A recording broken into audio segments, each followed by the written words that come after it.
pasangan gitu. Jadi artinya ini tidak sepenuhnya terjadi hanya karena si pasangan, tapi juga dari Yuyun dan Monik ya. Sebentar ya, nanti dijawab ya.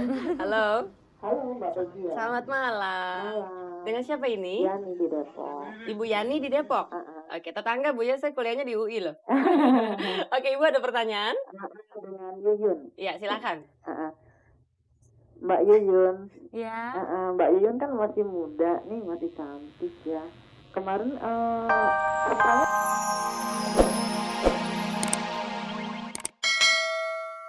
Sendiri dan ada nggak rasa trauma untuk menikah lagi? Jawabnya satu-satu kali ya. Jadi berondong. Ya walaupun menjalani kegagalan, mengalami 2 kali kegagalan, tetap saya memandang pernikahan itu adalah sebuah lembaga yang yang bukan main-main, karena pernikahan itu sendiri juga bukan hal yang main-main. Iya. Apalagi kalau kita setelah menikah terus punya anak. Di mana-mana kalau misalnya orang tuanya cerai, tetap yang jadi korban anaknya gitu kan. Kita ada mantan suami, mantan istri. Emang ada mantan anaknya? Ada kan? Kayak saya juga sekarang mengalami gitu, di mana anak saya juga dia bingung gitu loh, ini dibilang mama tapi mamanya nggak ada gitu kan, ketemunya jarang. Jadi ya saya memandang bahwa next time kalau misalnya saya mau menikah lagi, kayaknya tulisnya panjang tuh yang mesti dipikirin tuh. Tapi nggak ada rasa trauma ya? Traumanya sih sebenarnya enggak, cuman masih males aja gitu. Oke, jadi belum dalam waktu dekat ini ya. Itu makan segala gosip-gosip loh ya. Belum ngapain. Kira kalau Yuyun gimana? Sebetulnya dalam pernikahan yang cuma 3 bulan kemarin itu hal apa sih yang paling sulit untuk Yuyun pertahankan sehingga akhirnya lebih memilih untuk bercerai aja? Ya sebenarnya ya itu Paling tadi sulit gitu. apa? Sebenarnya apa ya, masalahnya pun penyebabnya Yuyun nggak tahu gitu loh. Karena sebenarnya kalau ada itikat balik dari keluarganya dia gitu loh untuk berunding, sebenarnya ada masalah apa? Kayak misalnya apa? Ada pembicaraan apa? Harusnya kan kita sama-sama, tapi dari keluarga mereka nggak ada etikat baik dan nggak gentleman lah Jadi istilahnya. mungkin lagi-lagi masalahnya komunikasi. Iya, komunikasi lah itu. Antara Sebenarnya. Yuyun dan pasangan atau melibatkan seluruh keluarga? Keluarga orang tuanya. Tapi antara Yuyun dan pasangan sendiri sebetulnya Sebenarnya bisa komunikasinya baik-baik aja. itu baik-baik aja. Walaupun dia tinggal di Iya, itu tetap dia terus gitu loh kontak. Ya maksudnya sayangnya emang sayang bener gitu. Nah, sampai akhirnya waktu itu dia pernah memutuskan untuk diancam sama orang tuanya.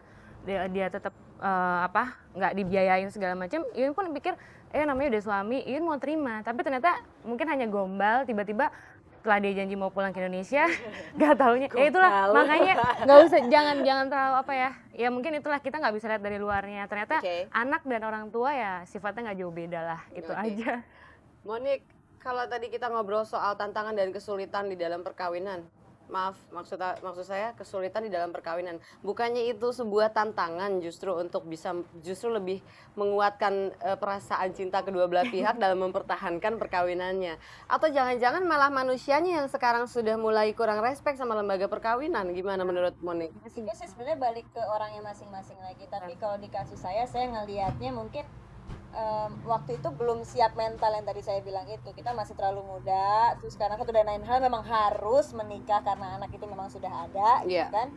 Jadi sebenarnya kita belum siap. Jadi pada saat kita mau membangun rumah tangga ya aja belum siap. Begitu udah kita menikah, timbul masalah 1, 2, 3 itu yang kita gentar ya akhirnya nggak sanggup untuk menghadapi. Oke. Malam ini kita mau buka line telepon seperti biasa karena pemirsa bisa interaktif dengan Monik dan Yuyun sebentar ya. Dan pemirsa seperti biasa kalau Anda ingin ikut ngobrol dengan kami bisa menghubungi kami di 3914601 atau yang di luar Jabotabek 3914603. Topik kita malam ini adalah perkawinan singkat. Langsung loh cepet. Kaget loh. Kaget. Halo. Selamat malam, dengan siapa ini? Iya. Suaranya kecil. Maaf Pak, suaranya boleh lebih kencang sedikit? Dari Agus. Dari Pak Agus di mana? Di Jakarta. Jakarta. Oke, Pak Agus mau ngobrol sama Mbak Monik atau Mbak Yuyun? Mbak Yuyun pertama. Kenapa? Mbak Yuyun. Mbak Yuyun, oke silakan pertanyaannya Pak. Mbak Yuyun. Selamat malam. Saya kan masih belum. Apa suaranya? Pak, suaranya kurang keras Iya, sedikit. halo. Boleh lebih keras lagi Pak Agus? Sudah. Iya. Saya kan belum merasakan atau gimana ya, belum pernah yang namanya perkawinan tuh ya, belum mengalami gitu. Terus gimana caranya agar supaya tidak mengalami yang Mbak Yuyun alami berdua, maksudnya jangan mengalami perkawinan singkat ya, trik-trik apa gitu ya sebelum menjalankan perkawinan itu gitu. Oke, Nah, bagaimana caranya? Bagaimana sikap agar yang harus supaya saya tidak mengalami seperti yang berdua seperti supaya itu. Bapak tidak mengalami seperti apa yang dialami oleh Mbak Yuyun gitu, Pak? Biar langgeng tuh apa trik-triknya? Berarti saya manggilnya salah, Mas Agus ya, bukan Pak Agus. Oh ya, oke. Terus yang kedua dengan Mbak Monica. Mbak Monica tuh udah 2 kali gagal dalam perkawinan ya. Ada nggak rasa trauma atau rasa gimana gitu? Apa nggak mau melanjutkan perkawinan yang ketiga kali apa gimana gitu ya? Oke, Mas Agus, terima kasih banyak. Kita kasih kesempatan untuk dijawab ya.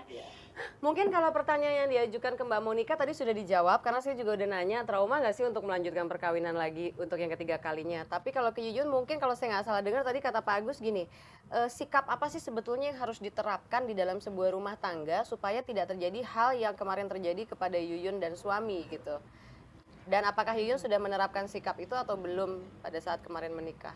Iya, sebenarnya waktu itu ya antara saya dan suami istilahnya sebenarnya nggak ada masalah apa-apa gitu loh. Hubungan kita baik-baik gitu loh. Ya itulah, jadi terlalu ikut campurnya kedua orang tua dari suami saya itu. Tapi kalau menurut Yuyun sendiri, sikap apa yang seharusnya diterapkan dalam sebuah rumah tangga supaya Pak Agus tidak mengalami seperti yang Yuyun alami kemarin? Apa ya itulah, jadi kita harus benar-benar mengenal pasangan gitu loh, benar-benar mengenal pasangan banget gitu loh. Jadi perlu waktu juga, bibit bobot itu penting sekali gitu loh, jadi kita nggak bisa lihat dari luarnya lah. Tapi gini, pernah nggak sih Yuyun atau Monik berpikir gitu ya dari kegagalan yang dialami, jangan-jangan memang Yuyun sama Monik nih sama-sama punya sifat yang agak susah dimengerti juga oleh pasangan gitu. Jadi artinya ini tidak sepenuhnya terjadi hanya karena si pasangan, tapi juga dari Yuyun dan Monik ya. Sebentar ya, nanti dijawab ya. Halo. Halo Mbak Peggy ya. Selamat malam. Malam. Dengan siapa ini? Yani di Depok. Ibu Yani di Depok. Oke, tetangga Bu ya, saya kuliahnya di UI loh. Oke, Ibu ada pertanyaan? Dengan Yuyun. Iya, silakan. Mbak Yuyun. Ya. Mbak Yuyun kan masih muda nih, masih cantik ya. Kemarin pernikahannya baru 3 bulan ya Mbak ya. Iya.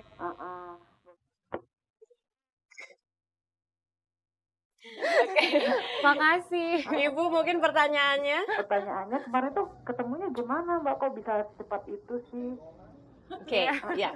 Kita kasih kesempatan untuk Yuyun menjawab ya Bu ya. Makasih ya. Terima kasih Bu. Gimana ketemunya dan kenapa kok bisa dengan cepat memutuskan untuk menikah? Ayo. Ya apa ya, enggak, soalnya gini, memang untuk pribadi Yuyun sendiri biasanya butuh waktu 6 bulan untuk mengenal seseorang, baru Yuyun memutuskan untuk menikah gitu ya. Maksudnya untuk jadian sama nih orang apa terus apa enggak, cuma nggak tahu ya, mungkin namanya juga udah takdir gitu, mungkin udah dijodohkan ya begitu, dan pada waktu itu pun keadaan Yuyun ini ya gitu, sudah hamil. Nah sebenarnya orang tua yang benar itu istilahnya setelah anaknya tahu hamil harusnya kan cepat dinikahkan gitu. Nah, itu niat baik dari orang tua Yuyun juga itu sudah, tapi ternyata malah ditentang dengan orang tuanya dia gitu. Istilahnya adil nggak sih untuk Yuyun? Sampai sekarang pun kadang Yuyun masih trauma gitu loh. Trauma dalam arti, aduh kalau tahu Yuyun mau ditipu gitu loh. Lebih baik anak itu hidup gitu. Kayaknya mungkin Yuyun hidup ini lebih berarti karena Yuyun punya anak gitu. Berarti kalau pertanyaan yang tadi diajuin ke Monik terus sekarang diajukan ke Yuyun, jawabannya Yuyun masih trauma untuk menikah lagi kali ya? Sebenarnya kalau untuk menikah lagi enggak dong. Pakai dong loh, enggak dong ya. Semua itu tergantung dari orangnya gitu. Cuma ya Yuyun bersyukur dengan adanya ini, istilahnya Tuhan juga istilahnya masih menyayangin Yuyun ya kan. Dia bukan yang terbaik untuk Yuyun, dan mungkin juga kalau seandainya ada keturunan ya mungkin memang nggak baik deh. Iya, jadi Monik gimana soal yang tadi belum dijawab? Pernah nggak sih kepikir begitu? Jangan-jangan Monik yang punya sifat yang kurang susah juga? Introspeksi diri. Iya betul. Apalagi setelah 2 kali. Iya. Saya menyadari saya punya beberapa sifat, yang satu tuh yang suka nggak mau ngalah anaknya. Ngaku loh ya sekarang. Saya jujur, suka nggak mau ngalah. Susah dibilang dia kalau udah mentok baru oh iya gitu. Jadi mungkin dulu juga pada beberapa kali pertengkaran tuh mungkin yang kayak gitu juga, nggak mau ngalah. Sebenarnya mungkin kalau ngalah sebentar, walaupun kita tahu kita benar, ngalah aja dulu sampai ntar baru untuk mendapatkan hasil yang gitu lebih kan. baik gitu ya. Dulu kan enggak gitu. Tidak ada gunanya lah gitu. Nggak pernah kegagalan tuh pasti ada hikmahnya. Tapi kira-kira ya kalau masalah seks itu bisa nggak sih jadi penyebab dari perkawinan yang singkat? Nanyanya udah mulai. Enggak, ini abis ini selesai kok beneran. Gimana menurut Anakku Monik? nonton nggak ya? Ya tergantung orang yang pernah aku baca sih bisa aja, tapi kalau aku